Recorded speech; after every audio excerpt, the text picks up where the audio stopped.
Bienvenidos a todos, a todes a este espacio.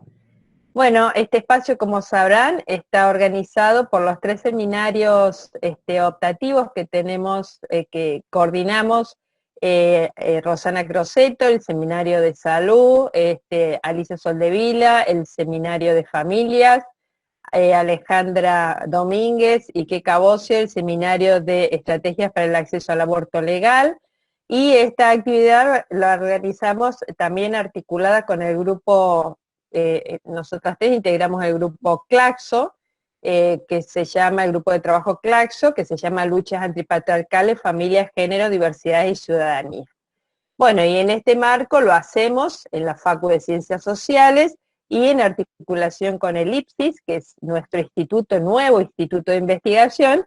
Entonces vamos a escuchar brevemente las palabras de Cristina y de María Inés. María Inés Peralta, nuestra decana, y Cristina, la coordinadora del IPSIS.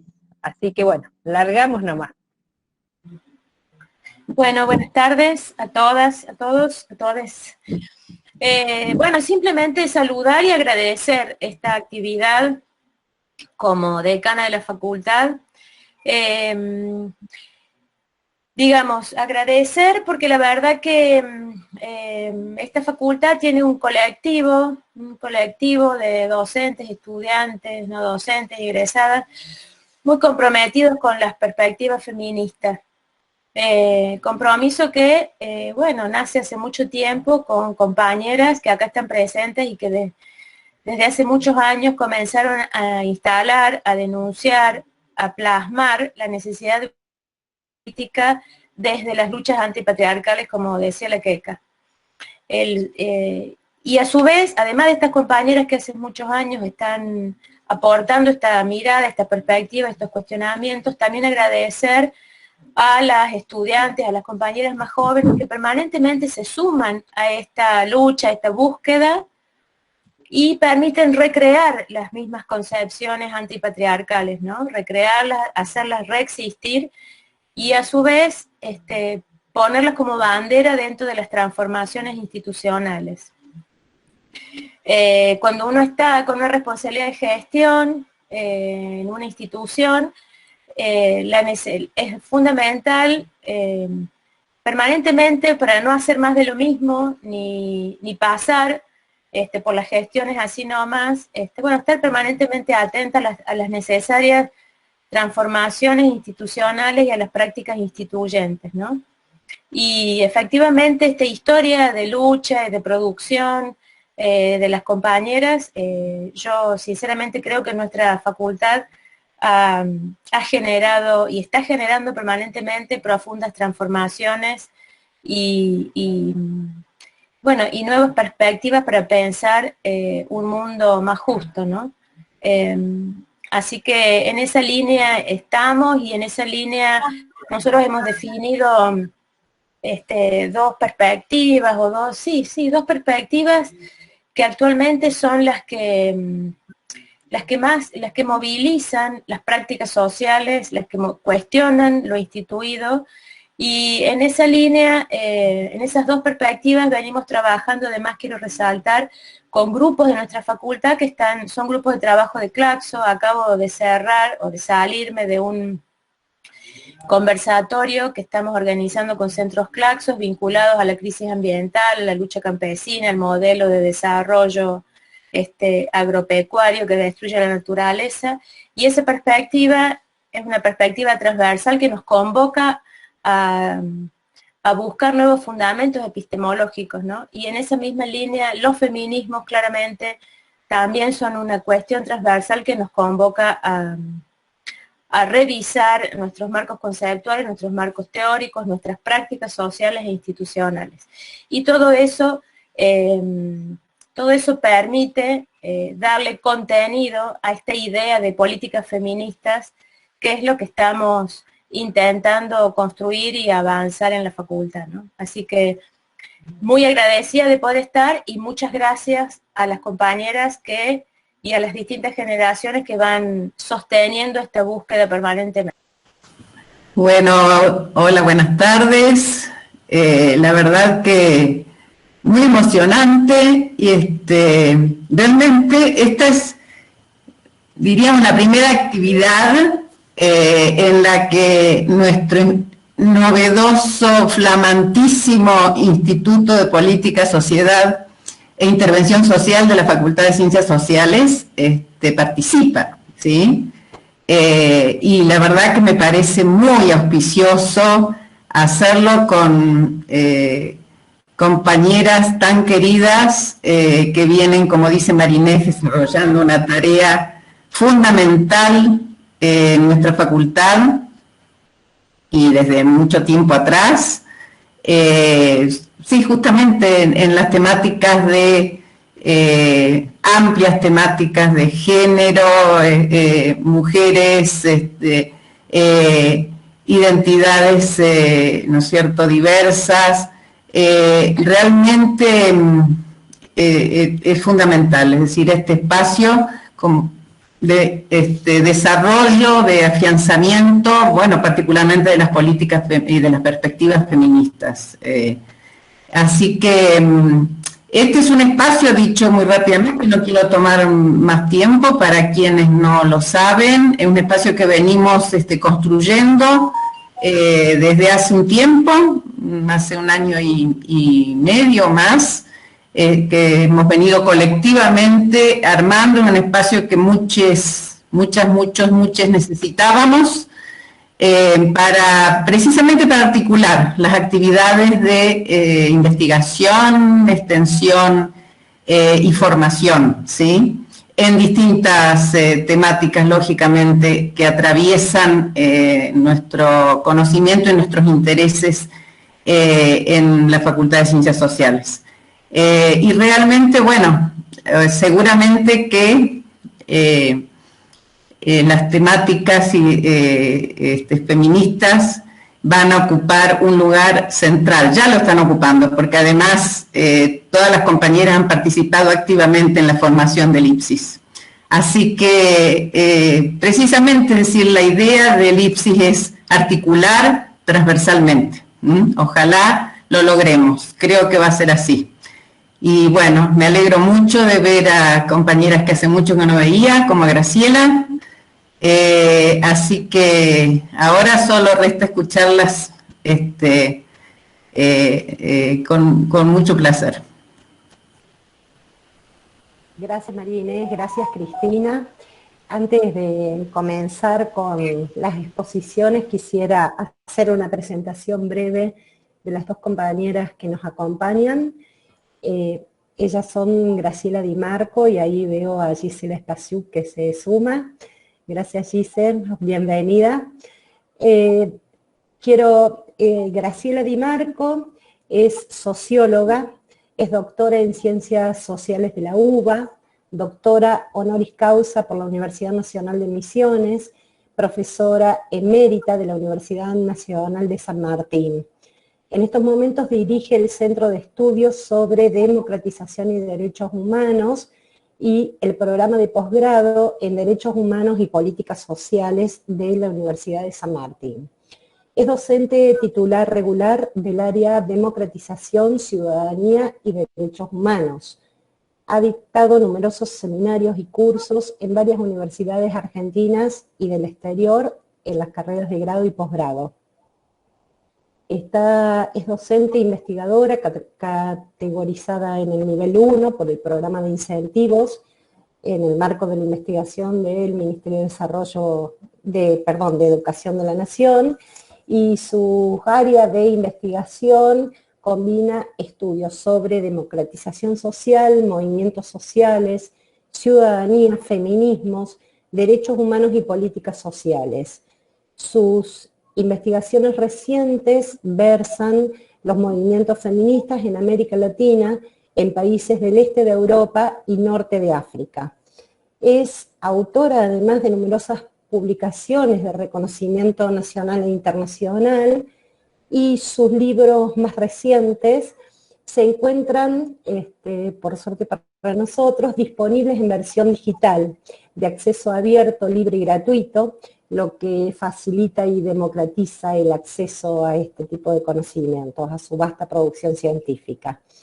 Dentro de ellos es importante resaltar, en el 2019 es compiladora del libro Feminismos y Populismos del siglo XXI frente al patriarcado y al orden neoliberal, y también es compiladora de un estudio comparativo en torno a las políticas familiares y de género en Argentina, Bolivia, Colombia, Chile y Cuba entre los años 2000 y 2013, disponible en Claxo Digital.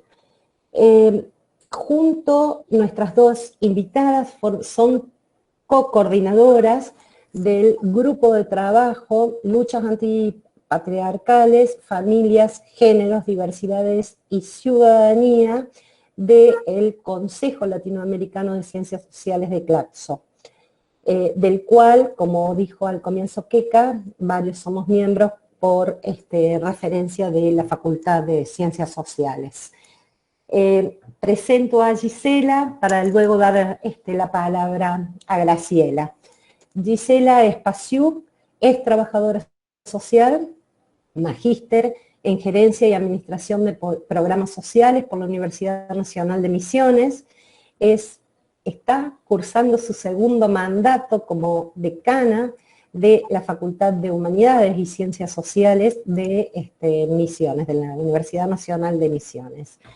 Está categorizada 1 en el programa de incentivos a los docentes e investigadores, es docente titular regular del área de políticas sociales, ha sido miembro de la comisión directiva de la Federación Argentina de Unidades Académicas de Trabajo Social, la FAUATS, y del Consejo de Decanas de Ciencias Sociales, CODESOC.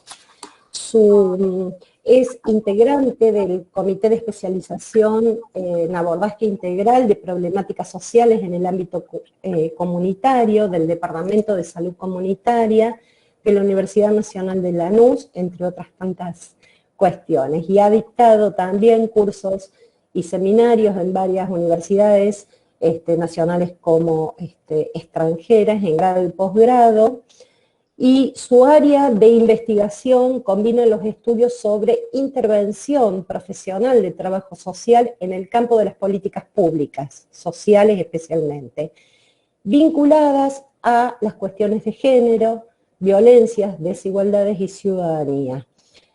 Es también autora de numerosas publicaciones y muchas de ellas constituyen aportes para pensar el trabajo social, abordando las categorías de desigualdad y violencias de género y las posibilidades de construcción de prácticas otras con sentido de ciudadanización y democratización social.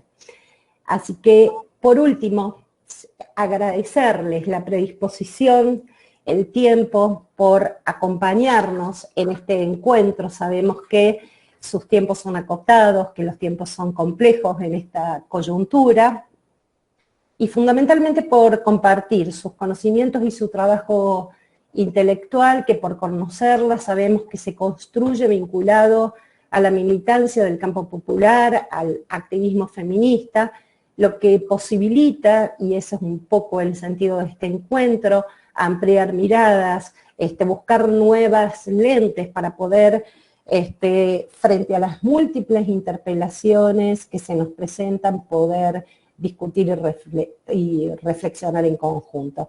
Así que, anticipándome, quiero agradecerles desde el comienzo por estar hoy compartiendo este espacio con nosotras. Le vamos a dar la palabra a Graciela en primer lugar. Muchas gracias. Muchas gracias, Rosana. Bueno, es un placer estar acá. Trato de sentirme que estoy acá con ustedes y no frente a una pantalla. Y me dejo en paréntesis las ganas que tengo de verlas y de abrazarlas. Quiero agradecer a María Inés Peralta, la decana, por estar acompañándonos.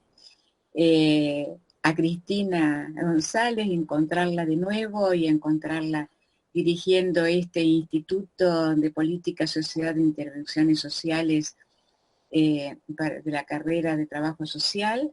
Hemos estado siempre con Cristina como muy cercas en temas, pero no cerca de poder vernos tanto, como con tanta otra gente que uno quisiera estar y no puede, y no por la pandemia, sino por los tiempos de cada una. Y después les quiero agradecer especialmente a las tres admiradas colegas y amigas, a Rosana Crosetto, a Kika Bocio y a Alicia Soldevila.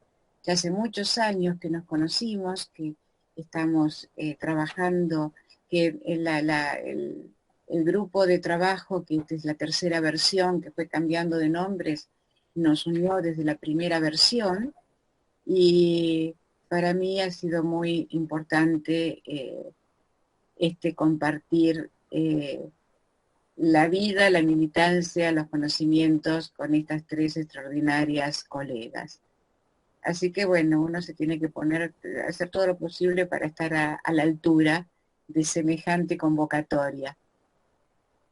Como ustedes habrán visto, ya hace un largo rato que está colgada esa diapositiva, porque no puedo encontrar la diapositiva, digamos, de portada. No sé qué hice que no la puedo encontrar. Para hablar de ciudadanía, esta es una forma de introducirnos, que más adelante, cuando siga el desarrollo, va a quedar más claro por qué esto está puesto de esta manera, la ciudadanía como una identidad política que tiene que ver con los principios, con estar identificados. Es una identidad que tiene principios ético-políticos de democracia moderna pluralista, que son la libertad y la igualdad para todos. Y que adentro de esa concepción está la división de derechos, la participación política y la pertenencia a una comunidad política. No todas las definiciones de ciudadanía tienen estos componentes, por eso a mí me pareció que era bueno empezar con lo que yo llamo una definición fuerte, teórica e ideológicamente. La otra cuestión que a mí me gustaría plantear es que de todas las concepciones de ciudadanía, yo voy a dejar por un lado, no voy a empezar con la concepción canónica, que sería empezar hablando de Marshall. A mí me encanta, además pude acceder hace muchísimo tiempo al texto original de Marshall, que habla de las mujeres y plantea varios de los problemas de las mujeres en cuanto a la ciudadanía, algo que ningún crítico de la teoría de Marshall jamás, que eran varones, jamás se tomó el trabajo de mirarlo. Yo les recomiendo que lean la conferencia de Marshall en su versión original, porque se van a encontrar con algunas sorpresas. Como no hay tiempo, no puedo dedicarme a esto, pero sí quisiera presentar algo que en realidad fui construyendo más bien de abajo hacia arriba, como generalmente son todas las investigaciones que nosotras hacemos, que es una diferenciación entre dos enfoques. Uno es el enfoque institucionalista, que considera que el ejercicio de la ciudadanía en una democracia se centra en el desarrollo de las capacidades de cada individuo para su autogobierno, así como para participar en decisiones colectivas. Una definición que va de la mano de O'Donnell, por ejemplo, es un sujeto, un ciudadano o un ciudadane, es un ciudadano, un sujeto o un sujeto que sabe lo que quiere, que es capaz de formular objetivos y de ejecutar estrategias individuales y colectivas para el logro de esos objetivos, que reflexiona, que conoce la lógica de funcionamiento de su sociedad. Me guardo el comentario que querría hacer porque lo voy a hacer más adelante. El enfoque contextual y procesual, que ese sería el otro enfoque que quiero proponerles, alude a que la ciudadanía está ligada a relaciones de poder y a la formación de significados sociales, que facilitan o dificultan la participación en los asuntos públicos más allá de la participación electoral, que tiene lugar mediante una serie de recursos simbólicos que permiten la participación en los múltiples planos de la vida social, no solamente lo electoral, que es una construcción histórica y social que depende de la sinergia entre participación y conciencia social. Que además, con respecto a la primera, si yo vuelvo a la primera definición y vuelvo a leer el segundo párrafo, la pregunta sería, ¿dónde encuentran ustedes a este ciudadano?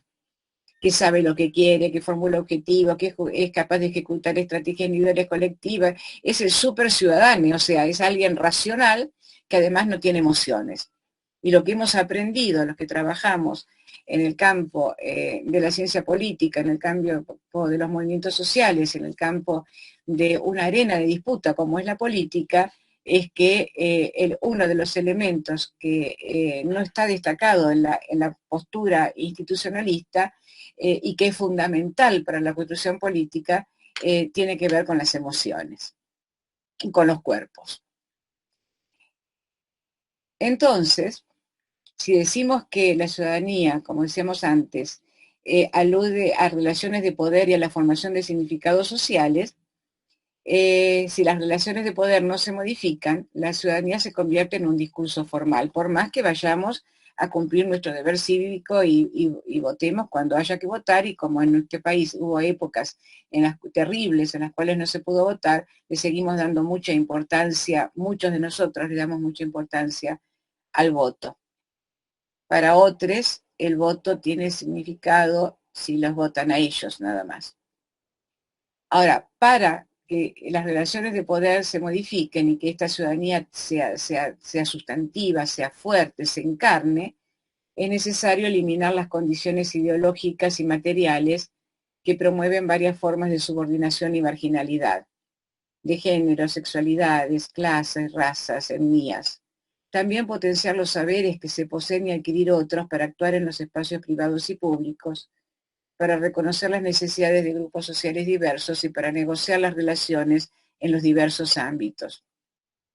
El fundamento de esta posición es, de nuevo, que la inclusión en la ciudadanía depende de relaciones de poder específicas. Si estas relaciones no se modifican, amplios sectores quedan excluidos.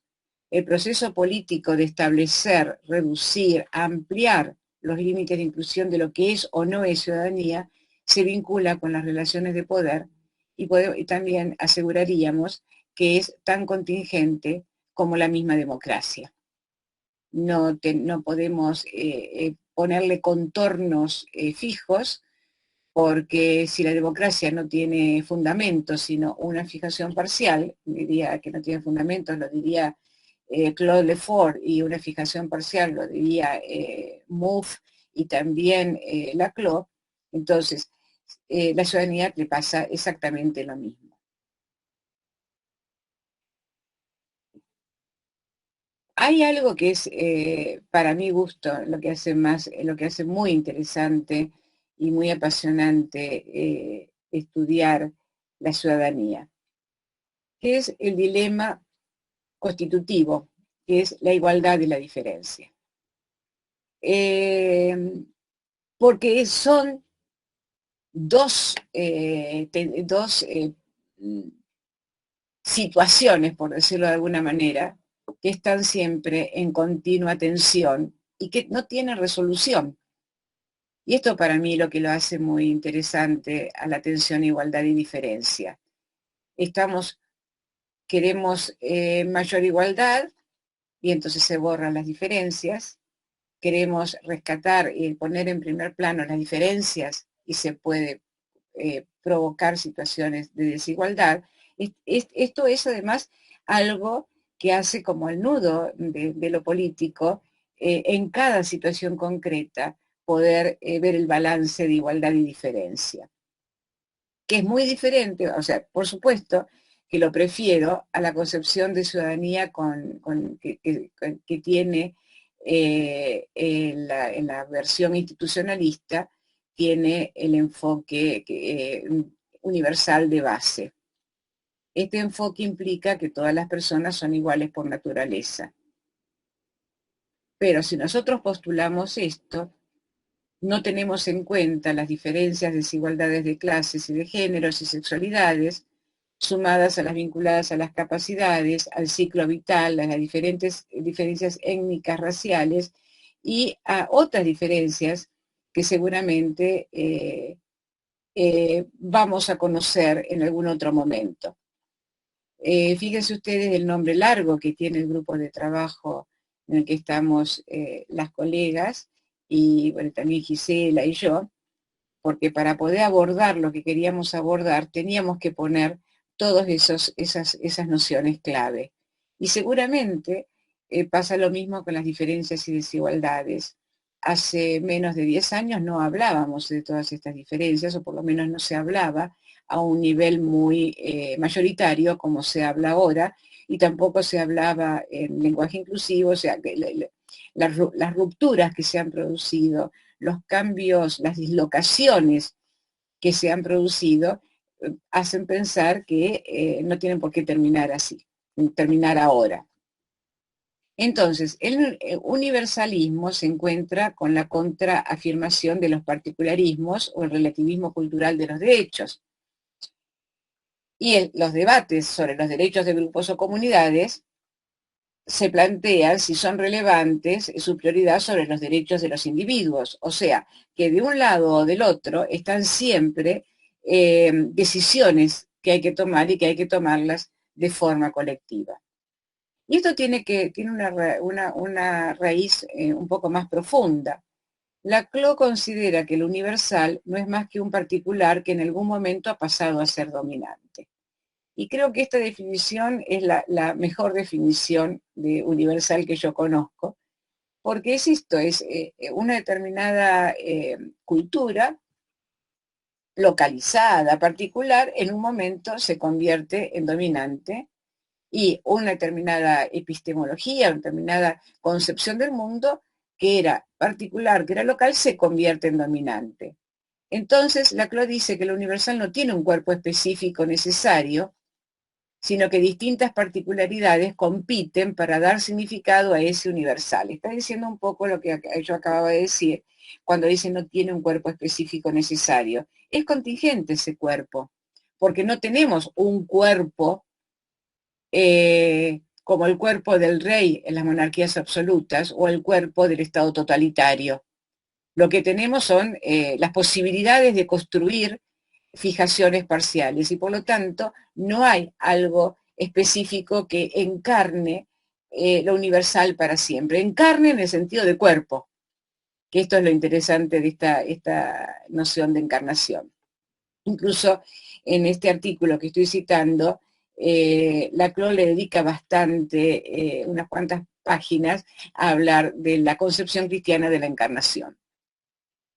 Entonces él dice, no es posible afirmar una identidad diferencial separada de su contexto específico, ya que mientras se afirma la diferencia, también se afirma dicho contexto y viceversa.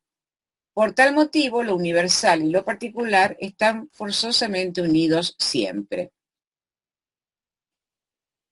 Desde el lado de la teoría decolonial, tenemos tenemos concepciones similares con respecto a lo universal y a la diferencia.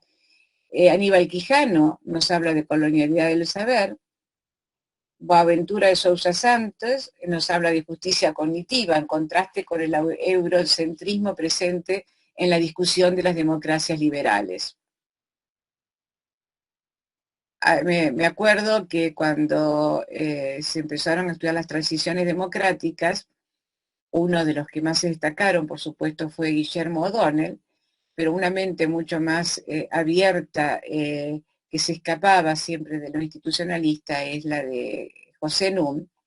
Y él decía, cuando estábamos debatiendo esto, las democracias liberales solían ser muy pocas, o sea, decía así como solían ser muy pocas, porque se estaba tratando de forzar todo en un paradigma liberal, que tampoco era el muy común en el mundo en el que nosotros estábamos entrando a la transición democrática.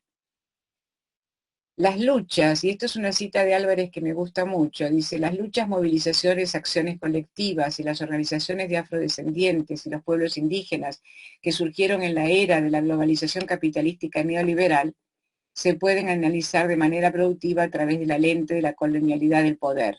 Por un lado, lo que podría llamar a la colonialidad de la ciudadanía moderna, es decir, la exclusión de facto y de ciudadanía de segunda clase de los demás sujetos o sujetes étnico-raciales. Y por el otro, el patrón de espacios subalternos de la vida social y cultural, que se han vuelto contrapúblicos para la acción colectiva y la política.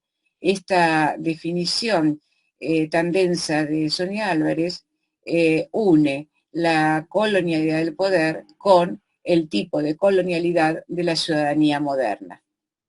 Son elementos que tenemos que tener en cuenta en forma conjunta. O sea, nuestras epistemologías no tienen más remedio que ser cada vez más complejas.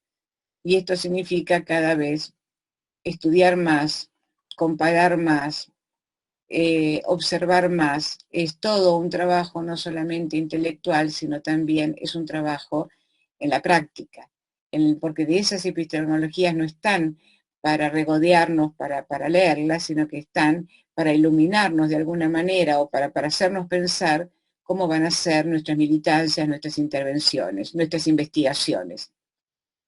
De Sousa Santos dice: todas las culturas tienen debilidades en relación con la política cosmopolita de los derechos humanos y por lo tanto, para avanzar en el respeto a los derechos humanos es necesario establecer un diálogo intercultural y él establece algunas condiciones para ese diálogo intercultural, lo llama, tomando de Panikkar, lo llama hermenéutica diatópica, que significa considerar los topos, los lugares comunes de las culturas y ver qué tienen en común esos lugares comunes entre varias culturas, porque él dice que muchas culturas no hablan de derechos humanos, pero hablan de dignidad, y la dignidad tiene muchas características que pueden ser entendidas desde los derechos humanos. O sea, poder no caer con concepciones occidentales, sino pensar en características propias de las culturas que están muy interrelacionadas. Y a esto hay que agregar que en el caso del sistema de los derechos humanos, el Sistema Internacional de Derechos Humanos ha sido votado por todos los miembros que forman parte de Naciones Unidas. Pero esto no quita que no haya cada vez más especificaciones de derechos humanos para no perder de vista toda la riqueza cultural. También un trabajo bastante difícil. Entonces, si hablamos de igualdad y diferencia, si hablamos de una concepción procesual, dinámica de la ciudadanía, hablamos de igualdad y diferencia, hablamos de que hay una ciudadanía colonial y queremos otro tipo de ciudadanías, también tenemos que incorporar muy fuertemente que los feminismos en el nuevo milenio están recuperando y complejizando el paradigma de derechos humanos universales y específicos desde su integralidad. La incorporación de los derechos sexuales está surgiendo como demanda de diversos actores desde hace ya bastante tiempo, y la articulación de género, sexualidad, de generaciones, clases, grupos étnicos se nos convierte en un imperativo no solamente epistemológico, sino también práctico. Y algo que los feminismos y también las diferencias sexuales han puesto de relieve, el cuerpo como lugar político. Esto sí que no estaba en la democracia liberal ni en estos patriarcas de las democracias liberales y de los estudios de las democracias liberales, que ya hace como 10 años empezaron a poner como una coma, entre dos comas, poner algo que tiene que ver con las mujeres, tampoco demasiado, con las mujeres, como haciendo una concesión que esto también existe, pero es más bien una nota a pie de página y nada más. Entonces, el análisis... Perdón, te quedan 5 minutos. El análisis feminista de la ciudadanía lo considera como una práctica de sujetos corporizados, cuya identidad de sexo-género afecta fundamentalmente su pertenencia y participación en la vida pública, y pone su foco en los cuerpos físicos, en la sexualidad, la reproducción y la producción. Cuerpo y voz son las dos notas distintivas sobre las cuales se puede pensar la ciudadanía. Rosana, ¿me podrías dar 5 minutos más aparte de los 5 que tengo? Sí. Gracias. Sí. Los obstáculos para la ciudadanía plena de las mujeres y cuerpos feminizados, política de la maternidad y cuidado infantil, el policiamiento de los cuerpos femeninos, que eso lo hemos visto en todos los debates acerca del aborto, violencia sexual hacia las mujeres, las cuales pueden adquirir formas veladas o manifiestas, desde la violencia doméstica y social a la de los aparatos de represión, desigualdad en el acceso al trabajo remunerado, desigualdad de recursos económicos y ante esto la legitimación de una voz propia, el lenguaje de derechos. Ahora bien, la pregunta que uno se hace es ¿por qué varias formas de ciudadanía dependen sobre la sexualidad de las personas? Porque cuando hablamos de ciudadanía sexual, tenemos que explicar un poquito esto. Tenemos que explicar que la discriminación basada en las identidades de género y orientaciones sexuales impide la plena igualdad de todos los ciudadanos. No existe una posibilidad de ser ciudadanos plenos, por ejemplo, si nosotros no tenemos el derecho a una interrupción legal del embarazo. La cuestión de la ciudadanía sexual en términos de los derechos sexuales ha significado tanto para los feminismos como para los movimientos de las diferencias sexuales la demanda en torno al control del propio cuerpo, la seguridad, la propia definición sexual, la legitimidad de la agencia y del placer. A esto se agrega la demanda en torno al reconocimiento público de las identidades y estilos de vida y el acceso pleno a los derechos políticos, sociales, civiles, económicos y culturales. O sea, que esto quiere decir que los derechos sexuales pueden ser enfocados en sí mismos o bien como aquellos necesarios para hacer caer las barreras de acceso a otros derechos. Por eso yo lo veo, siguiendo a Richardson, y también, bueno, Pecceni tiene tiene más o menos esta misma concepción, como categorías interconectadas de derechos sexuales, prácticas, identidades y relaciones. Richardson pone primero identidades y luego prácticas, pero desde mi marco teórico no existen las identidades que surgen de la nada, las identidades se conforman a través de las prácticas, por eso lo pongo primero. Estas son categorías con propósitos analíticos, no significa que en la vida cotidiana no estén un poco menos separadas unas categorías de la otra. Las prácticas tienen que ver con los derechos para varias formas de prácticas sexuales, las identidades, el desarrollo de la identidad y la autodefinición, y las relaciones de instituciones tienen que ver con la validación pública de varias formas de relación sexual en las instituciones. Nosotros ahora hablamos del matrimonio igualitario, pero durante años en los países esclavistas, como en Estados Unidos, el gran problema era el matrimonio interracial. Nosotros no tuvimos leyes en contra, pero siempre ha habido otras formas también de no validar determinadas uniones, y ha habido el desprecio, la denostación de hijes que surgieron de matrimonios interraciales, o sea, mestizos, toda una serie de nombres para descalificar.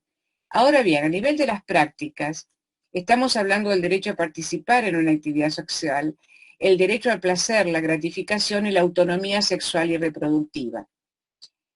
Esto quiere decir que todo lo que yo estoy diciendo se aplica a todas las sexualidades. No es que estoy diciendo algunas son para las mujeres y otras para los varones, o para otras identidades de todas las diferencias sexuales. Estoy hablando que todos los cuerpos necesitan tener el reconocimiento de estos derechos, que después pueden ser muchos más, no me cabe la menor duda.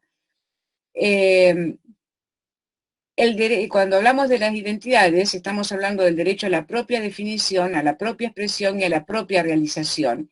Y esto es muy importante porque no es un asunto de tolerancia, dejar que alguien tenga el derecho a la propia definición o a la propia expresión o a la propia realización. Es un asunto de derechos humanos. O sea, que nosotros entremos al debate público con sujetos sexuales. Y esto significa que si queremos entrar con sujetos sexuales, porque si no queremos dejar de ser privados, nadie nos puede imponer. Y esto es muy importante para ciertas instituciones, como por ejemplo las Fuerzas Armadas, etcétera, etcétera, que han tenido que hacer un largo recorrido y muy conflictivo para aceptar diferentes sexualidades, si esas personas quieren decirlo, y si no, no tienen por qué preguntarle. Esto es el famoso dogma de don't ask, don't tell, que había surgido con el presidente Carter, que en ese momento se consideraba lo más moderno que podía haber, que no le pregunten a alguien que entra en las Fuerzas Armadas su sexualidad, y la persona no tenía obligación de decirlo. Ahora bien, Obama sacó esa restricción, y obviamente el gobierno actual de Estados Unidos la trató de poner. En realidad quiere decir que yo entro con mi sexualidad y tengo todo el derecho del mundo de decirlo. Lo que no tienen ningún derecho es preguntarnos. Esta sería la diferencia en términos de derechos sexuales. Y las relaciones de instituciones, que el tema del consentimiento para las prácticas sexuales en las relaciones personales, las edades mínimas, que también son variables, elegir libremente a los compañeros sexuales y derechos a relaciones sexuales públicamente reconocidas, que traen además el acceso a beneficios legales y sociales de los cónyuges. Entonces, con esto que he tratado de esquematizar lo más posible, lo que yo quiero afirmar que la noción de derechos sexuales incluye a los derechos reproductivos. O sea, viéndolo desde otro lado, los derechos reproductivos como una parte de los derechos sexuales. Esta noción, la de los derechos sexuales, al abarcar a todas las sexualidades, contiene a aquellos que en todas las conferencias internacionales que se hicieron en los 90, había que remarcar una diferencia y hablar de derechos sexuales y reproductivos porque era una estrategia de los feminismos, sobre todo en las conferencias de población, era una estrategia, pero desde el punto de vista de lo que nosotros tenemos que pensar teóricamente y con los avances que ahora tenemos, si ahora hubiera de nuevo alguna conferencia, seguramente no diríamos esto, porque también eso era criticado en ese momento, porque aparte producía una separación entre aquellas personas, mujeres, que defendían los derechos reproductivos en las conferencias internacionales y las diferencias sexuales que podían estar defendiendo el derecho al placer, ¿no? Las mujeres, fíjense que las últimas manifestaciones en los últimos años es cuando se plantan, y sobre todo las más jóvenes, como sujetes deseantes, como sujetes que quieren además el disfrute. Antes eso se veía como que las mujeres solamente estábamos más preocupadas por los derechos reproductivos. Y si ustedes miran los relatos y ¿cómo se dice? Los memorándums que hay de las convenciones, de las reuniones internacionales, aparece esta cuestión. Entonces, la propia noción de derechos sexuales implica el reconocimiento del valor de la sexualidad para la realización personal, independientemente si se asocia o no con el fin reproductivo. Esta es una cita de Mario Peceni. Entonces, para mi gusto, salud sexual y reproductiva confunde y despolitiza la lucha en torno a los derechos sexuales, porque se desliza el significante reproducción, y no se arregla poniendo entre paréntesis no reproductivo, porque yo no sé qué entidad epistemológica puede poner no reproductivo. ¿Es reproductivo o no es reproductivo? Si está dentro de los derechos sexuales, no tenemos ningún problema en decir algo que tiene una negación antes. Y se pierde el énfasis en el ejercicio de la sexualidad, cualquiera sea su finalidad. Y esto es una trampa, me parece, Miguel, en la que no tenemos que caer, sobre todo en los debates por el aborto, que seguramente se van a iniciar, espero yo que pronto, porque cuando hablamos del aborto, podemos cometer, para mi gusto, dos problemas, o dos errores. Uno es hablar de derechos sexuales y reproductivos, y deslizarlo por el lado de la salud, como si la sexualidad fuera nada más un tema de salud. Nada hay que sea un tema de salud, ni siquiera una pandemia es solamente de salud. Yo creo que ahora hay nuevas categorías que permiten ver cuando los gobiernos en algunos lugares, como en Argentina, se tomaron todas las medidas integrales que se pueden tomar en un momento que había que negociar una deuda, en un momento de terrible económico, no se salió con una política de salud nada más, se salió con una política lo más integral que se pudo hacer. No hay nada que pueda ser abordado por una sola política.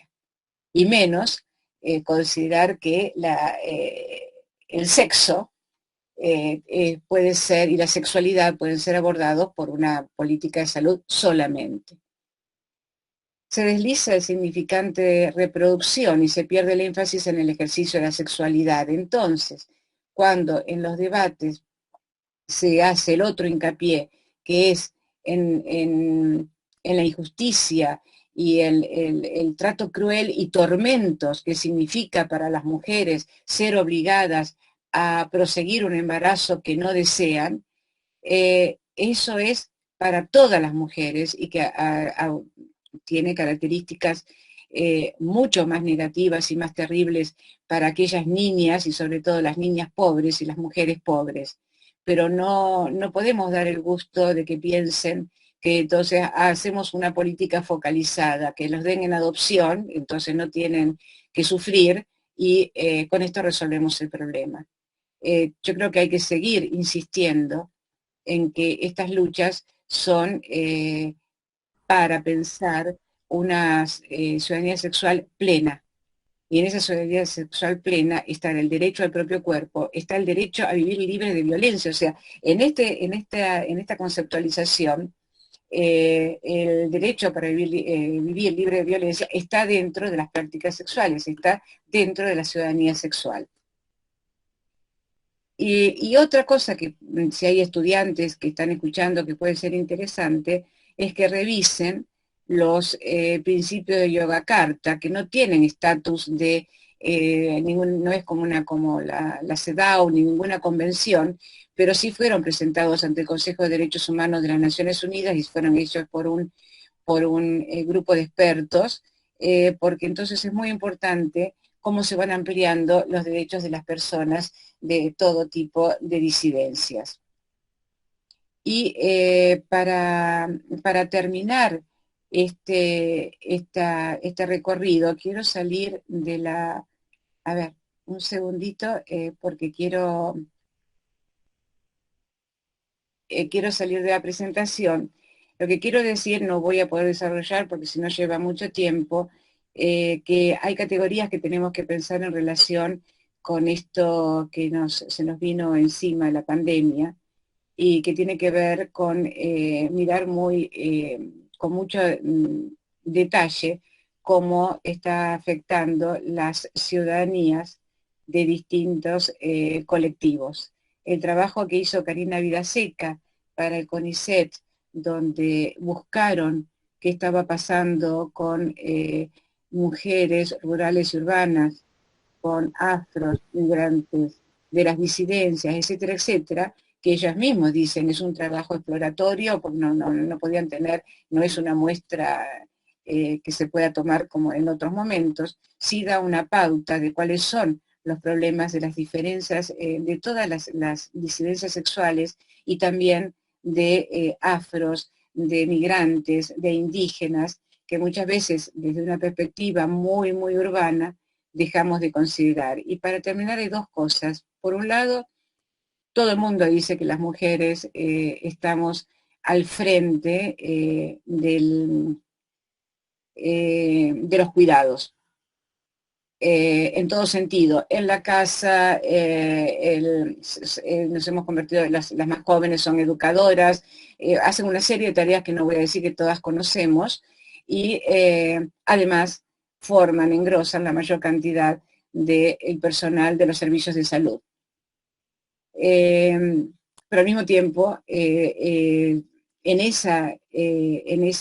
esos roles que cumplen las mujeres, tenemos que pensar que se descubrió en la Argentina que hay, la OIT ha propiciado desde hace más de 10 años el estatus legal del convenio colectivo de trabajo de las trabajadoras de servicio doméstico, que tiene sentido para nosotros en la Argentina, pero no crean que tiene sentido en otros países que no tienen una tradición gremial como tenemos nosotras.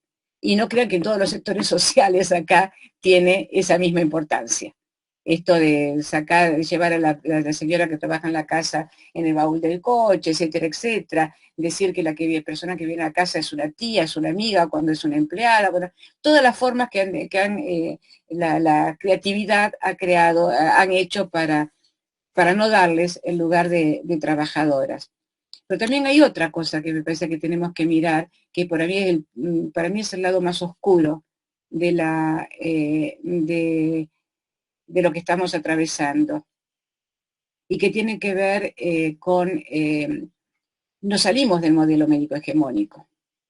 El modelo médico hegemónico está vivito y coleando, en una situación en la cual no hay más parientes pidiendo que vayan a ver a su familiar que tiene sed, que tiene dolor, por hablar de cosas livianas, no quiero hacer terrorismo. están a sus anchas, a su gusto, atendiendo sin escrutinio. Y yo sé que lo que digo puede ser tomado mal, pero me parece que estas cuestiones hay que pensarlas, porque muchos sienten miedo cuando se los lleva una ambulancia y nunca más vuelven a sus casas o no saben si van a volver. Porque ¿quién aboga por sus derechos de ciudadanía en la situación de atención de su salud?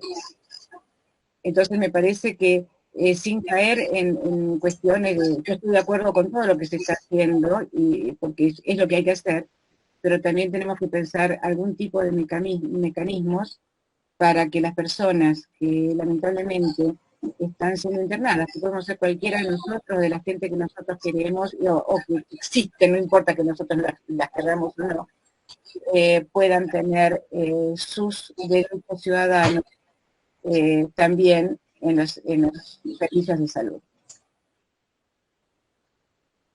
Excelente. Muchísimas gracias, Graciela. Muchísimas gracias. Le vamos a dar paso a Gisela para que nos comparta sus reflexiones y los invitamos a que vayan formulando preguntas para luego abrir el debate. Buenas tardes, bueno, Gisela. ¿Cómo están? Bueno, excelente, la verdad. Bueno, muchas gracias por la invitación, por permitirnos, como parte de este equipo, de este grupo de trabajo de Claxo, compartir con ustedes este momento y justamente eso, ¿no? Intercambiar reflexividades y generar preguntas más que rápidas respuestas o categóricas afirmaciones. Creo que de eso se trata, sobre todo en un momento tan contingente, y ya no tanto, porque se está extendiendo en el tiempo, como es la situación de pandemia a la que nos estamos viendo expuestos.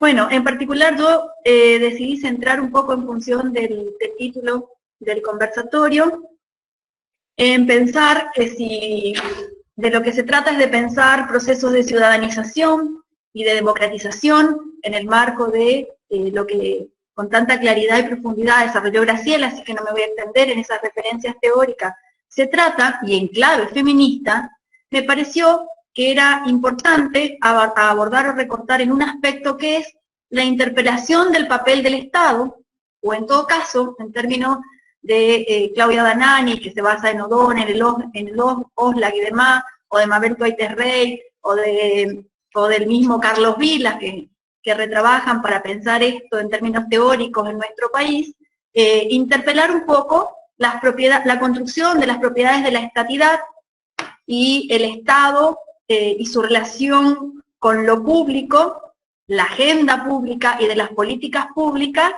en el marco de la pandemia, y si quieren, a mí me cuesta mucho imaginar el post-pandemia. Creo que también, y quiero llamar a la reflexión sobre eso, me parece que más allá de que hemos instalado la post-pandemia es hoy más una aspiración de deseo que la realidad que claramente nos sigue diciendo, seguimos estando acá. Sí, creo que, y por eso me parece importante interpelar un poco al Estado en clave feminista, que lo que vinimos haciendo antes de la pandemia en términos de la movilización desde los feminismos y los diálogos con el Estado y lo que hemos logrado construir en términos de la lucha política para incorporar temas en la agenda pública y de la política pública no son menores, que en el contexto de la pandemia cobran particular relevancia, inclusive en la visibilización de algunos temas que la propia contingencia, como bien decía Graciela, como son las tareas de cuidado y demás, por la importancia que tiene el sistema de salud, feminizado y demás, hacen que se visibilicen de formas diferentes y que eso nos da un horizonte para pensar lo que puede ser y sobre todo incorporar algunos desafíos.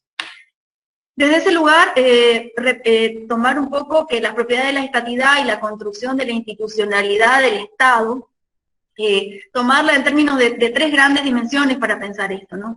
Por un lado, ¿qué pasa en términos del Estado como aparato de naturaleza burocrática, que se traduce y se objetiva en las instituciones? entre ellos el sistema de salud, como bien claramente decía Graciela, que hoy cobra una especial importancia, pero no solamente en términos de agenda y de temas vinculados con las cuestiones feministas, el Estado pensado como una relación social y en ese marco cómo se van construyendo los procesos de legitimidad, inclusive cómo se va construyendo esa legitimidad a partir de su propia condición del ejercicio de la violencia legítima, ¿no?, del Estado, donde no es menor repensarlo en clave de identidades y de diversidades desde las desigualdades de ese modelo patriarcal que sostiene el Estado que tenemos, ese Estado capitalista de pensamiento neoliberal, patriarcal y colonial. Y en ese marco y en esos debates también, cómo desde ese lugar se repiensan o se vuelven a deconstruir, reconstruir las identidades. Y qué papel cobran en ese marco los movimientos sociales, las movilizaciones feministas, otras movilizaciones, y cómo vamos, y advertir por ahí de algunas cuestiones que me parecen que en términos de avances y de retrocesos, debiéramos poder pensarlas como parte de esa agenda feminista para lo que viene, para lo que tenemos y para lo que viene.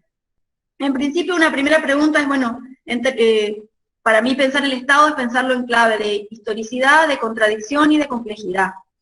En clave de historicidad es esto que veníamos diciendo, la ciudadanía y la democracia es en clave histórica de varones, es patriarcal, y el Estado también en su matriz de reproducción y de intervención regulando esas sociabilidades colectivas, esas condiciones del bienestar, interviniendo más o menos, depende la fase y el sentido del Estado de acuerdo a la ascripción ideológica y demás de los gobiernos de turno, ¿no?, interviniendo en la regulación de las condiciones de vida, de producción y de reproducción. En ese marco, poner claramente en tensión, en clave de desigualdades patriarcales, la intervención del Estado en esta regulación y el papel que tiene la omisión o la acción, en clave de políticas públicas en general, no solo sociales, en la relación entre lo público y lo privado.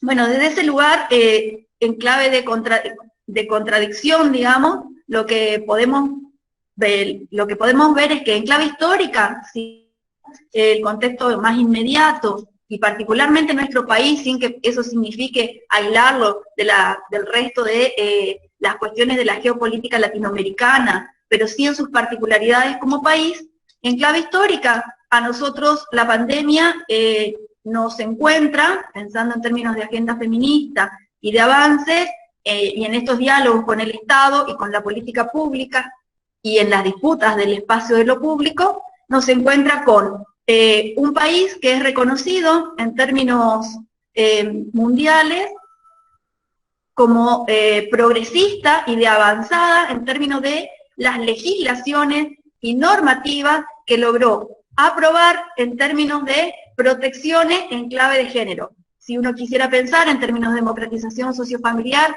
a mí me encanta la perspectiva de Graciela, la tomo, la leo, la sigo, sigue siendo para mí terriblemente interesante esa perspectiva para pensar estos temas, y poniéndolo en clave historia reciente, podríamos pensar, como decía Graciela, desde la ley de divorcio para acá, toda la serie de definiciones que han sido posibles de tomarse en el marco de consenso de esos espacios y cuerpos colegiados. No por casualidad, por supuesto, ¿no? Producto de las posibilidades de cómo la historia, a partir de esta construcción y esta relación del Estado como relación social, y de cómo los movimientos feministas, pero no exclusivamente, han logrado ir interpelando y hacer posible cierta representación colectiva que permitiera que se voten esas legislaciones. En la historia mucho más reciente de la pandemia, la Argentina está signada y marcada por el movimiento Ni Una Menos, que en ese caso surge, como bien Graciela presentó en varias conferencias también, de un espacio que no es propiamente el movimiento feminista colectivamente organizado, sino que es convocado desde sectores de la comunicación social, de los medios masivos, desde las mujeres, y que va ampliando también estas posibilidades colectivas de converger en una agenda para pensar cuestiones de ciudadanía sexual, si quieren, aunque no esté explicitada necesariamente en esos términos esa disputa pública. Y ni que hablar de lo que significa todo el movimiento de la despenalización del aborto, que es parte de la agenda de los derechos sexuales y reproductivos mucho más reciente, y todos los pañuelazos, inundar de la onda verde, y ahí como marcar claramente la importancia que tienen determinados sujetos en eso que es la juventud. Las jóvenes incorporándose a esa militancia, a esa participación pública, a esa interpelación del aparato burocrático y en la construcción de lo público y de la agenda pública, ¿no? Desde ese lugar llega la pandemia. En ese marco nosotros tenemos la Ley de Derechos Sexuales y Reproductivos, tenemos la Ley de Violencia de Género, o sea, hemos ido en términos normativos, sin embargo las estadísticas nos siguen mostrando que los femicidios siguen aumentando, que los abortos son negados, como decía Graciela, no importa quiénes, que los abusos y violaciones de niñas y niñas menores siguen siendo corriente en el marco de espacios familiares. Sobre todo eso, si creemos que el Estado, sobre todo eso, si asumimos esta hipótesis que planteaba al inicio de que yo sigo creyendo en que el Estado y la política pública, no cualquier Estado, determinado Estado con determinado sentido, es el mejor garante para intervenir en esas relaciones desiguales y contradictorias, para achicar brechas, entonces ahí hay un gran debate y sigue siendo una gran deuda que la construcción de las propiedades de la estatidad, que avanza en un sentido y que avanza en el sentido normativo, pero que en los hechos y en lo concreto pareciera ser que va, no digo para atrás, pero sí está detenida en términos de lo que es la efectivización de esos derechos que están establecidos en las leyes. ¿Quiénes son los garantes de eso? Sigue siendo el movimiento de mujeres y todos los debates que en torno a eso se vienen generando. La tercera clave, que es y en eso uno puede decir, puede claramente ver la contradicción en términos de las propiedades de la estatidad y de estos diálogos y de esta relación social que se va construyendo, y de algún modo también lo que deja como evidencia y como indicador es la omisión. Acciona por acá, pero omite en lo concreto. Eso es antes de la pandemia, pero esto se pone mucho más en evidencia cuando volvemos a vivir cerrados puertas adentro, y lo privado y lo público son lo mismo, y aparecen otros debates y otros debates en torno a lo que la propia contingencia hace, y empieza a visibilizar cuestiones que estaban en la agenda feminista, pero que se ponen desde otras argumentaciones o amplificándose unas claves. Y el tema de los cuidados, que en particular, como también mencionó Graciela, pasa a ser casi de evidencia, porque además el momento que nos atraviesa todo hace que los cuidados sean parte innegable de la necesidad del Estado, del Estado y de la ciudadanía para atendernos y cuidarnos en todos los lugares. No solamente y ahí de algún modo un reconocimiento público de esto vinculado a la feminización de los cuidados como parte de lo que empieza a tener que debatirse. Esto lo que nos pone es en la clave de la complejidad, de la construcción de la estatidad y de las identidades y de la relación social en términos de protecciones y de cómo se van resolviendo esas disputas por el sentido de las sociabilidades colectivas y demás, que es construcción de poder, como decía Graciela, ¿no? Hemos logrado incidir en la agenda estatal y de la política pública, sin embargo, seguimos siendo otra vez desde los movimientos los que tenemos que velar por la auditoría, el monitoreo y la garantía del ejercicio constante de eso que pareciera ir en sentido inverso. Y la complejidad en términos justamente de estas cuestiones, ¿no? Uno podría preguntarse, la ley Micaela, que también es otra de las leyes que está, todo ese reconocimiento que hay respecto de estos temas, que se ensambla en el pre-pandemia, y que se ponen en explicitación dentro de la pandemia, alcanza. Y ahí quiero poner en términos de hipótesis, ¿no? Me parece que uno puede reconocer, sí, avances en términos de lo que es el aparato de naturaleza burocrática y la instrumentación de determinadas políticas que intentan abarcar estos temas, aún con las limitaciones y dificultades que tienen. Inclusive, en el marco de la pandemia se crea, y de esta última gestión de gobierno, se crea el Ministerio de las Mujeres. Desde ese lugar todavía estamos hablando de la institucionalidad del Estado, ¿no? Yo lo que quiero poner en debate, pero estoy convencida de eso, y en clave de hipótesis, es llamar la atención de que no terminemos cayendo en pensar que por incorporar un ministerio dentro del aparato estatal, estamos de algún modo llegando a una meta y con eso resolviendo las contradicciones estructurales del Estado. El Estado sigue siendo patriarcal.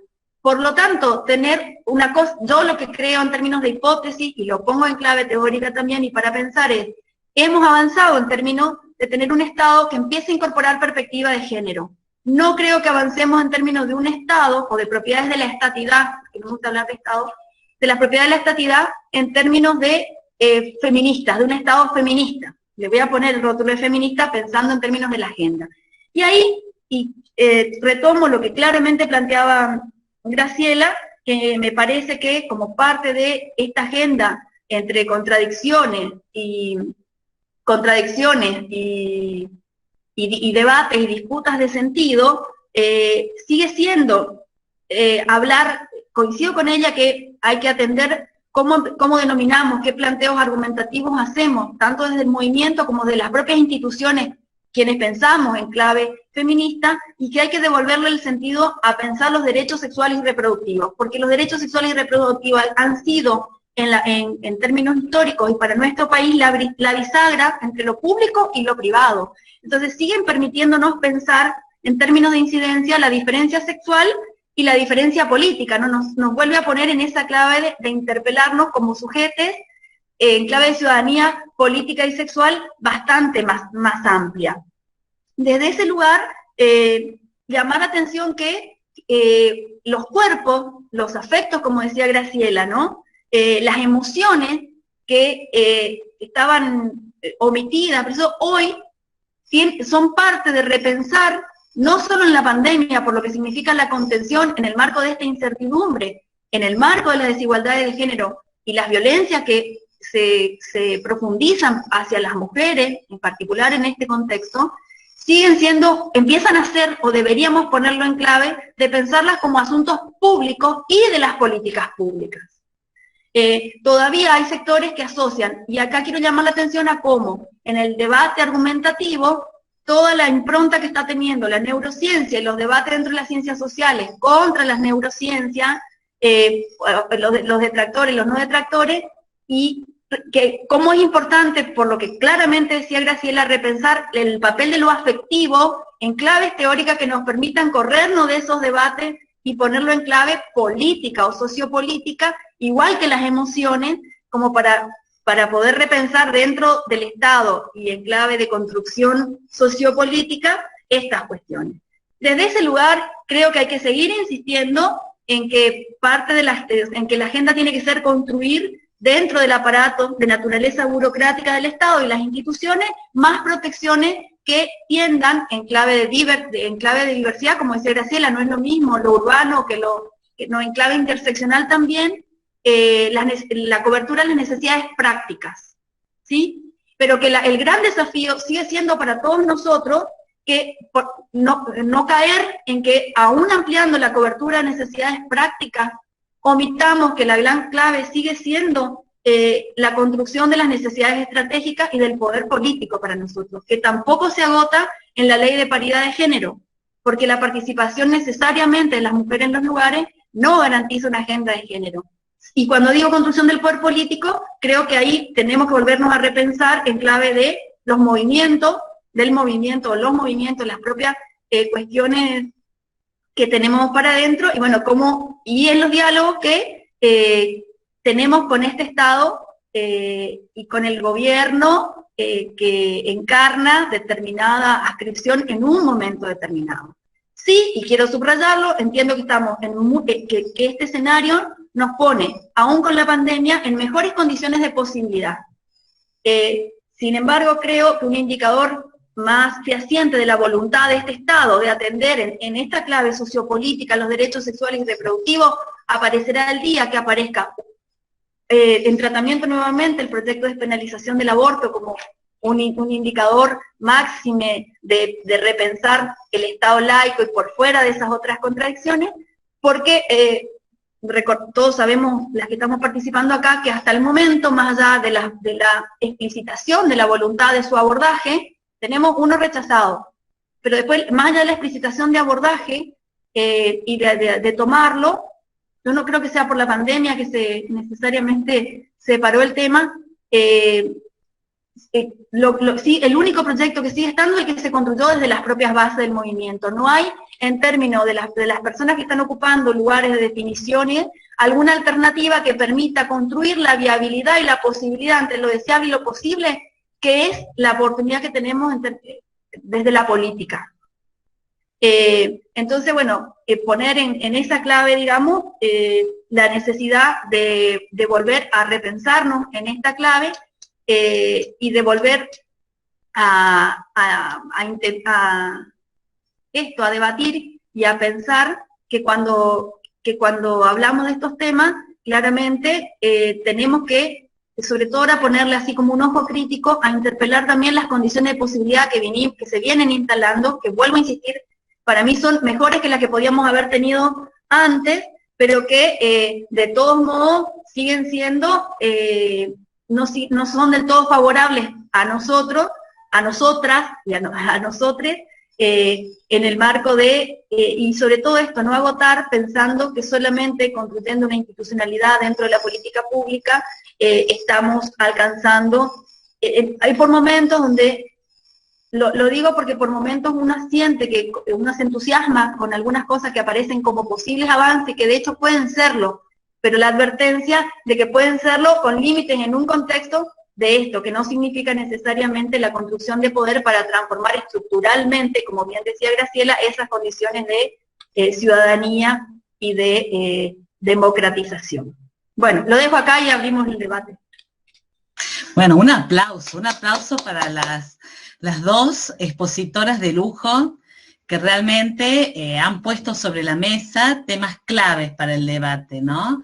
Nosotros en el chat habíamos estado convidando a las participantes que han estado entre 70 y 71, digamos, participantes en este espacio, en este conversatorio, que como bien se llama conversatorio, la idea es que podamos tener una instancia de intercambio, ¿no? Dentro del chat, bueno, Keka, o sea, María Teresa Bocio, plantea a ambas expositoras que le gustaría preguntar sobre los neoconservadurismos, que se dan de llamar libertarios, que exigen autonomía, libertad y abogan a una especie de ciudadanía individualizante, ¿no es cierto?, y ante el Estado. Bueno, es escuchar alguna reflexión que vincule, ¿no? Estos debates que se han venido planteando en el marco de lo que se entiende, por ejemplo, por la ciudadanía como un proceso de construcción, ¿no? Y cómo estos discursos de alguna forma compiten con una perspectiva, digamos, de ciudadanía política colectiva, y también, digamos, en lo que plantea Gisela, ¿no? Con respecto a cómo se construye una agenda, digamos, feminista, donde no solamente estemos mirando el Estado, que es un actor central, pero también, digamos, los movimientos como los feminismos.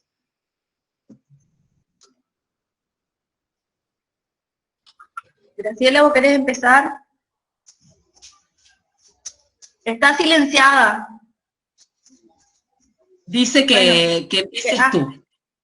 Bueno, la verdad que gracias, Keka, por traer eso, porque justamente dentro de estas hipótesis de funcionamiento del Estado y de la tensión entre lo público y lo privado, los neoconservadurismos son las formas de ayornamiento que empiezan a tener también su inscripción adentro de las matrices del Estado, e inclusive en los propios sujetos, hablo por el caso misionero, los propios sujetos que ocupan bancas adentro de los espacios de definición colectivos. Desde ese lugar, vuelvo a lo que planteé hace un rato, no es menor advertir de estas alianzas, de cómo empiezan a aparecer en sus diálogos y en la construcción del poder,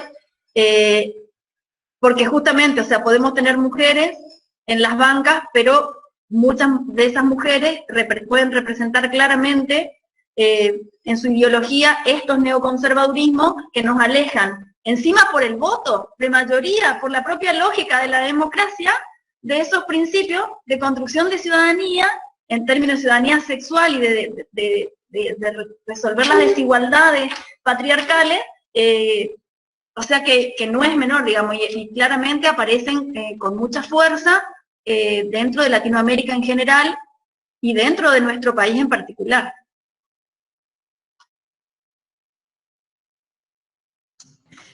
Graciela, no sé si querés sumarte a esta reflexión, ¿no?, acerca del impacto, de la incidencia de estos discursos, ¿no?, neoconservadores.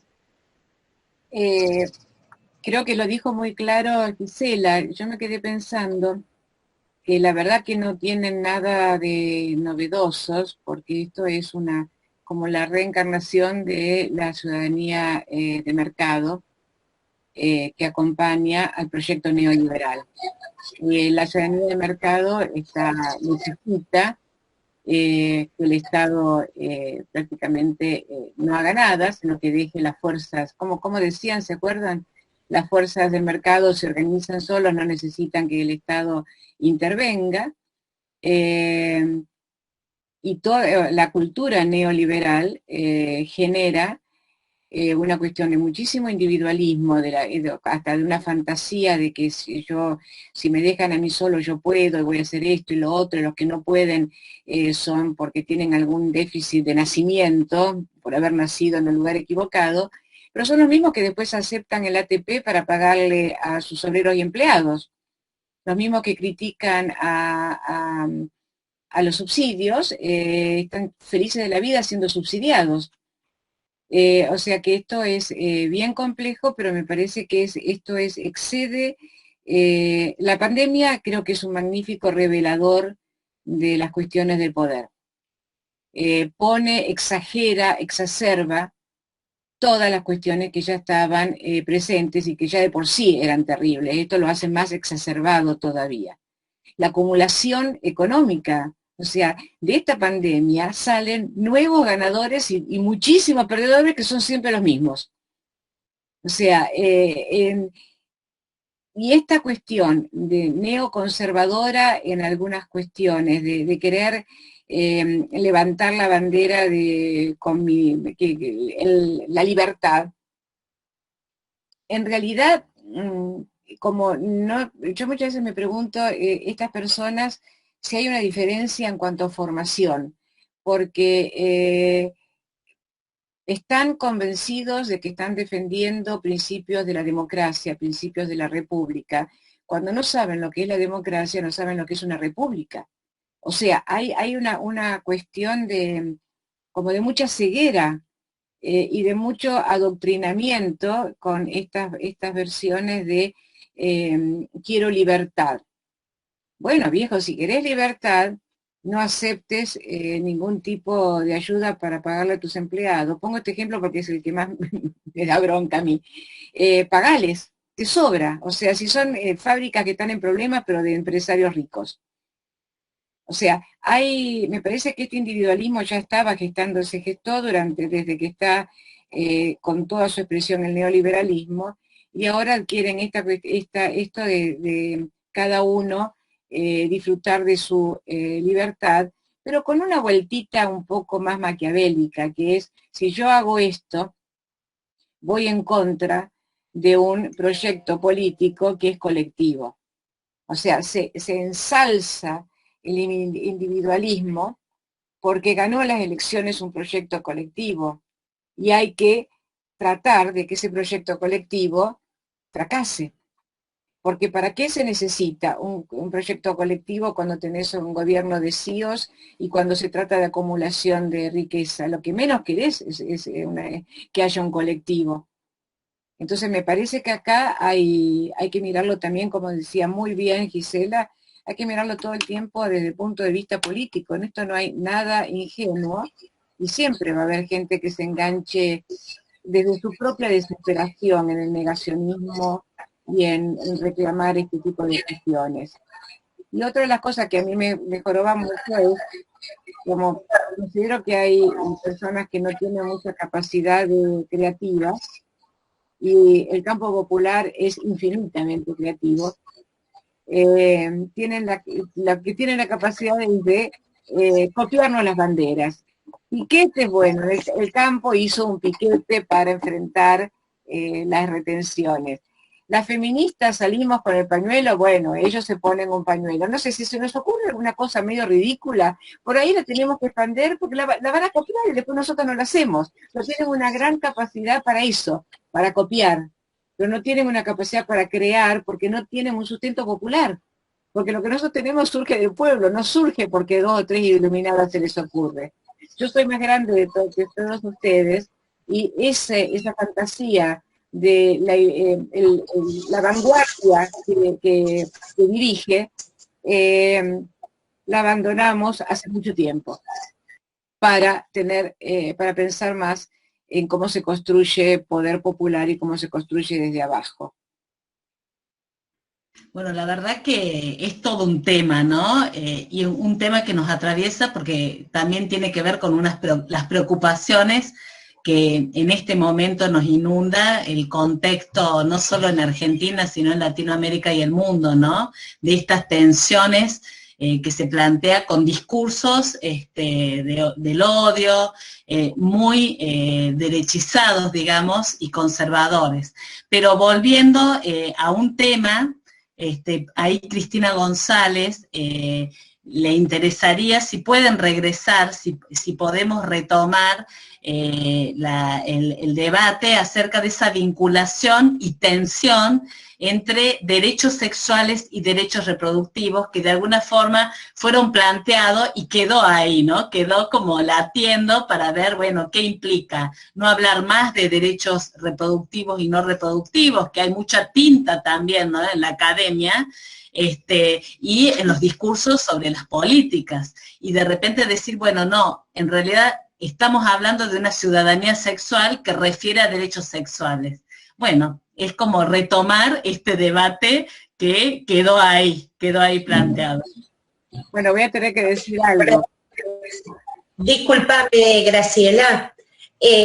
Ligado a eso hay otra pregunta o sugerencia, reflexión, que plantea si colocar el no entre paréntesis reproductivo puede ser una estrategia para trabajar la maternidad como opción, coincidiendo con tu planteo que en los 90 nominar derechos sexuales y reproductivos era parte de esta estrategia política a nivel internacional. Digo, porque es parte de la misma pregunta. Ajá. Ahora entiendo.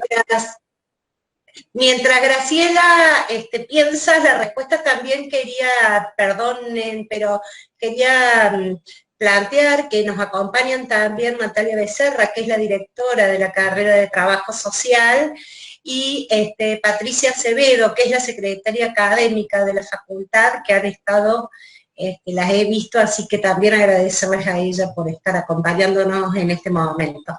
Junto a todos.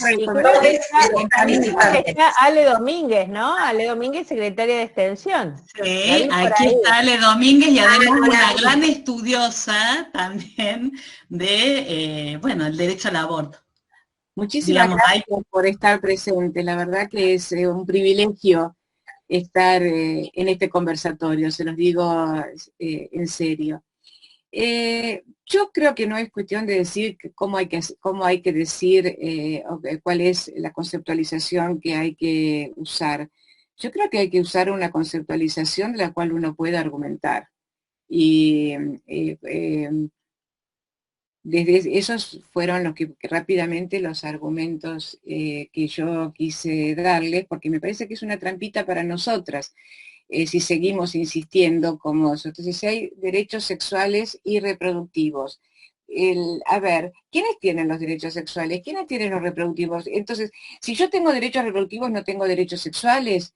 O sea, y además están juntos, no decimos derechos sexuales, reproductivos, económicos, social, lo ponemos, eso es como un bloquecito. A mí esa conceptualización no me cierra, pero no me cierra a mí. Y yo digo lo que a mí me parece seriamente que como lo tengo que pensar, pero eso no quiere decir que si les resulta más fácil poner un no delante de algo, lo pongan. Eso es, qué sé yo, cada uno hace lo que puede. Los ríos de tinta están para todo eso. La pregunta con respecto a los derechos, ponerlo como estrategia no reproductivo para trabajar las maternidades como opción, sería interesante, habría que conceptualizarlo, pero lo que a mí me hace como un poco de ruido es el tema de, justamente la maternidad es todo un problema para la ciudadanía. Acá encontramos el dilema de Wollstonecraft, que es cuanto más, esto que yo les decía, cuanto más igualdad hay, más se pierde la diferencia, y cuanto más se acercan todas las diferencias, más se pierde la igualdad. La maternidad, si nosotros decimos, la maternidad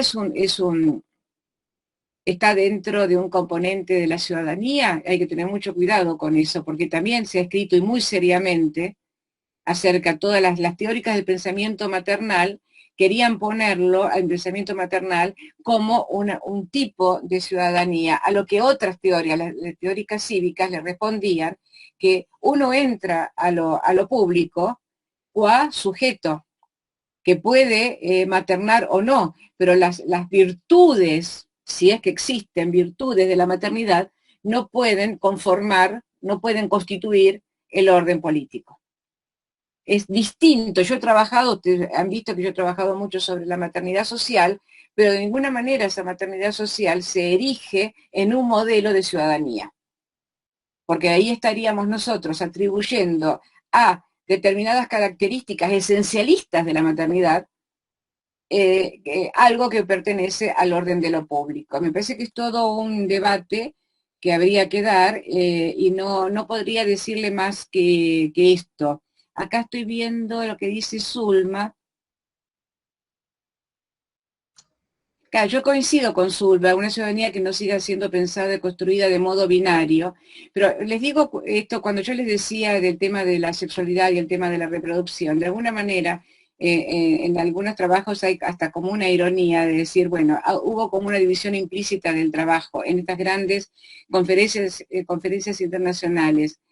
A las mujeres nos tocó ocuparnos de la reproducción y a todas las diferencias sexuales les tocó ocuparse del placer.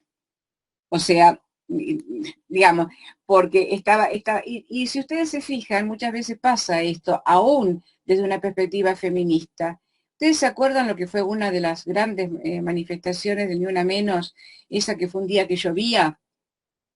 Dábamos justamente la imagen que el patriarcado quiere que tengamos. Víctimas bajo la lluvia, penando por la violencia contra nosotras, y no sujetes libres capaces de enfrentar las violencias. O sea, el patriarcado es muy inteligente, por algo siempre encuentra como, o sea, cuando Gisela dice lo que dice, está diciendo, bueno, siempre encuentra la vuelta para aparecer y sonarnos. Bueno, es un poco eso. El patriarcado y una institución que no voy a nombrar, que tiene más de 2000 años, tienen la capacitación, la sabiduría para seguir encontrando sus caminos y naturalizar las situaciones de subordinación que vivimos. Dejo acá para que hablen las demás. Sí, es un debate bien interesante el que está puesto en la mesa cuando hablamos de ciudadanía sexual y de derechos sexuales. No sé, digamos, de las participantes, si se animan, bueno, a opinar o a aportar con nuevos interrogantes, ¿no? Porque me parece bien potente el debate.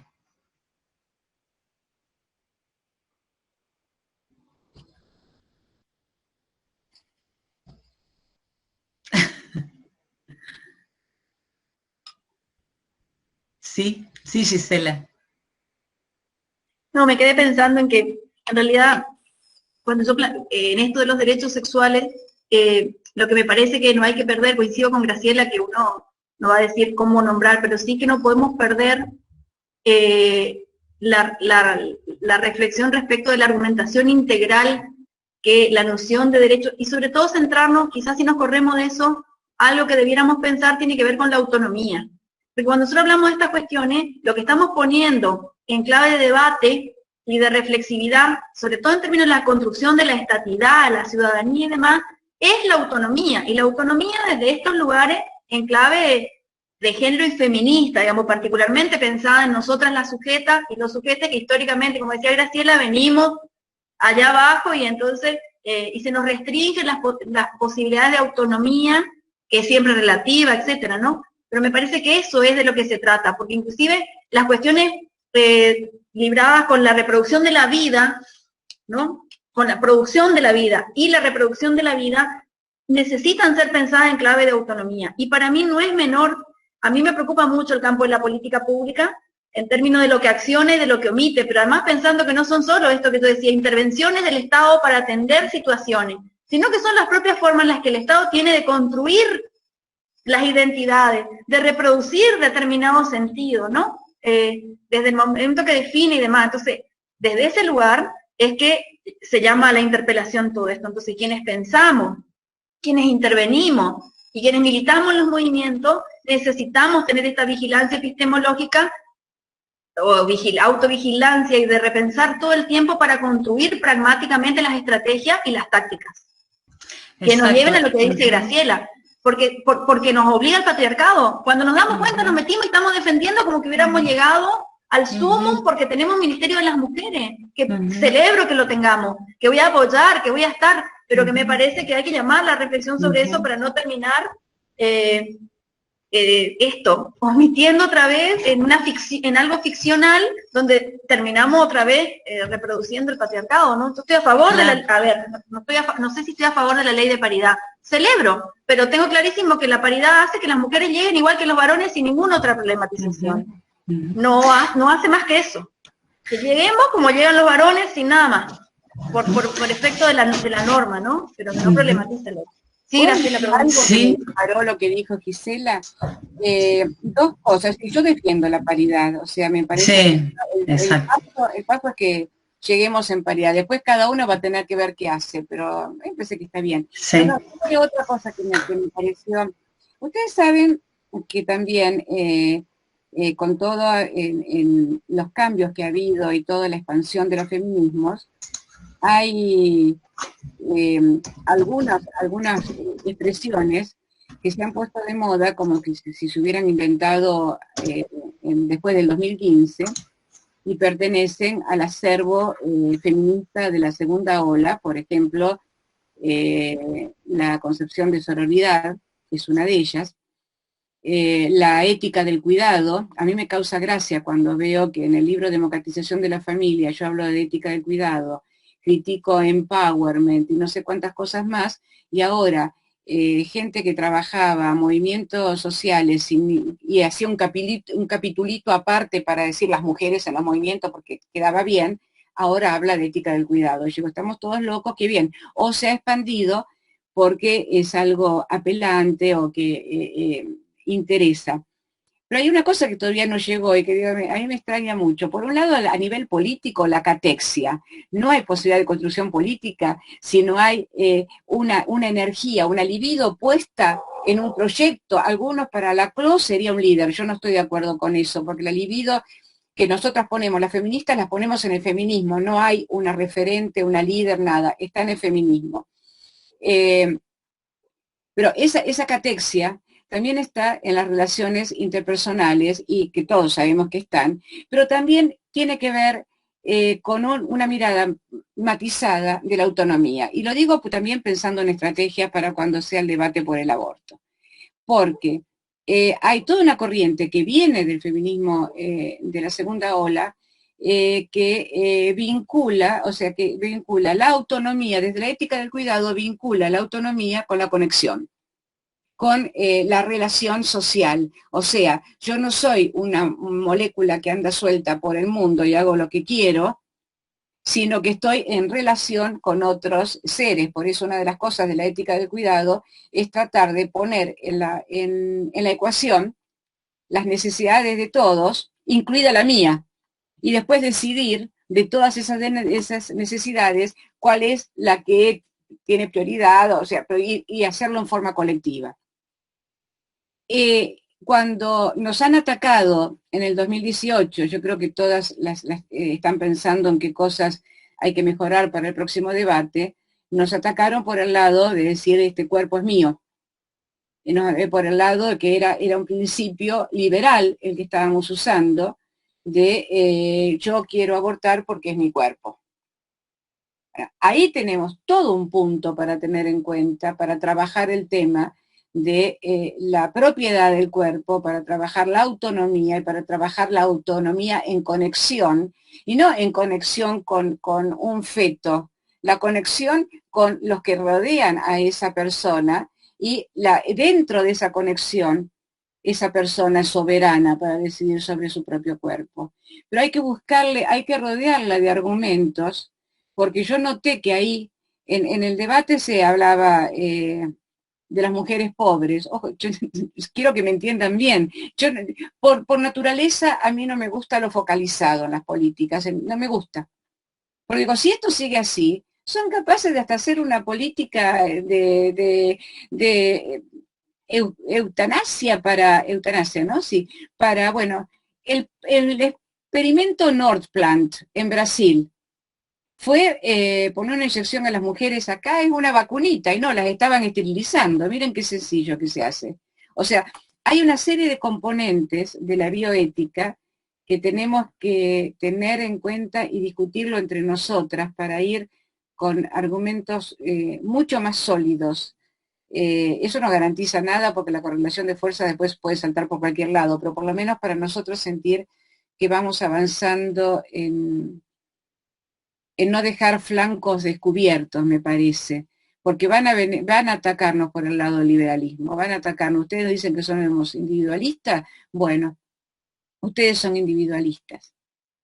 Entonces me parece que tenemos que debatir entre nosotras, buscar argumentaciones para tener un discurso consensuado y muy fuerte en este, que yo no lo noté en el debate del aborto del 2018. Bueno, no sé, vos, Keka, habías pedido la palabra, tendría que ser muy breve, porque vamos a ir como cerrando. Digo, cerrando, porque en realidad quedan grandes, pero grandes temas importantísimos para seguir pensando y debatiendo.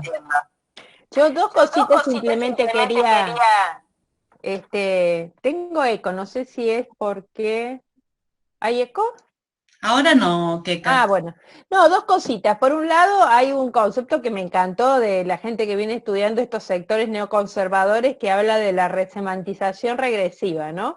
Porque estos sectores también hablan del derecho a decidir, el cuerpo es mío, los antivacunas, por ejemplo, y bueno, y ahí vuelvo a trabajar un poco lo que vos decías, Graciela, ¿no? Yo creo que el derecho al aborto y el tema de la autonomía se construyó también sobre redes muy fuertes que fueron la red del socorrismo y la red de profesionales por el derecho a decidir, que fueron dos movimientos que fueron emergiendo en esta conexión que vos decís, que construyó el feminismo, ¿no? Que posibilitó pensar el derecho a decidir siempre acompañado por las socorristas en este caso, ¿no? Con los recursos, la información y también la red de profesionales para que la mujer en este momento, digamos, en el acceso al aborto legal, pudiera tener compañía, ¿no? Siempre entendemos la autonomía en esta red de acompañamiento y de articulación que el movimiento feminista ha consolidado, ha podido construir,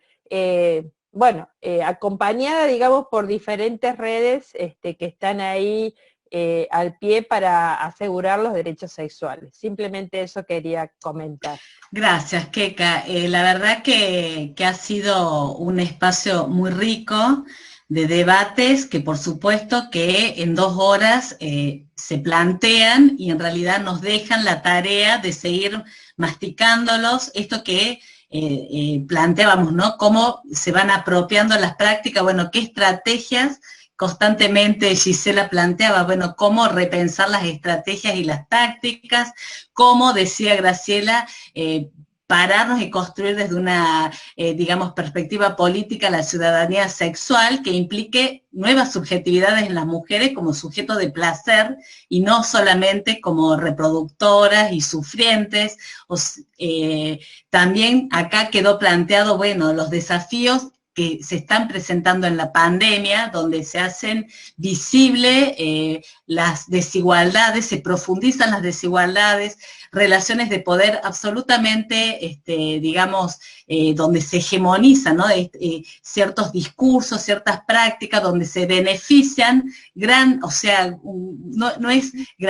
grupos económicos y se empobrecen, digamos, y vulneran una mayoría, o sea, cómo cruzamos, interseccionamos, digamos, estas lecturas en la construcción de ciudadanías, ¿no? En este momento. Esto y otros, o sea, no es mi pretensión hacer ninguna síntesis, simplemente compartirles, bueno, cómo nos ha movilizado las propuestas, las categorías, las reflexiones que las compañeras nos traen y que siempre nutren el seguir pensando, ¿no? Que es altamente femenino, diría, digamos, una canción, ¿no? El pensar es altamente femenino y nosotros además, como es político, pensamos para transformar, ¿no? O sea, siempre vamos detrás de esa utopía, ¿no? El de construir otro mundo posible. Les quería compartir que han transitado, digamos, a lo largo del encuentro 84 participantes, pensando que estamos en una altura del año complicada, con muchos conversatorios a la vez y a lo largo de lo que ha sido la pandemia. Por lo tanto, realmente ha tenido una convocatoria muy buena y una participación activa con preguntas, sugerencias.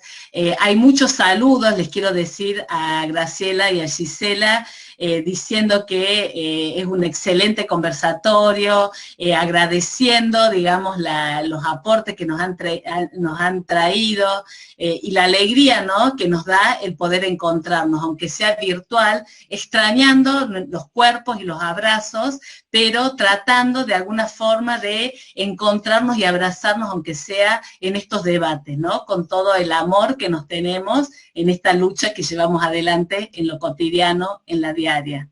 Les agradecemos mucho y bueno, y esperamos seguir encontrándonos en otros ámbitos, en otros espacios, en otras propuestas que vayan surgiendo. Aplausos, compañeras, muchas gracias. Hasta siempre, compañeras.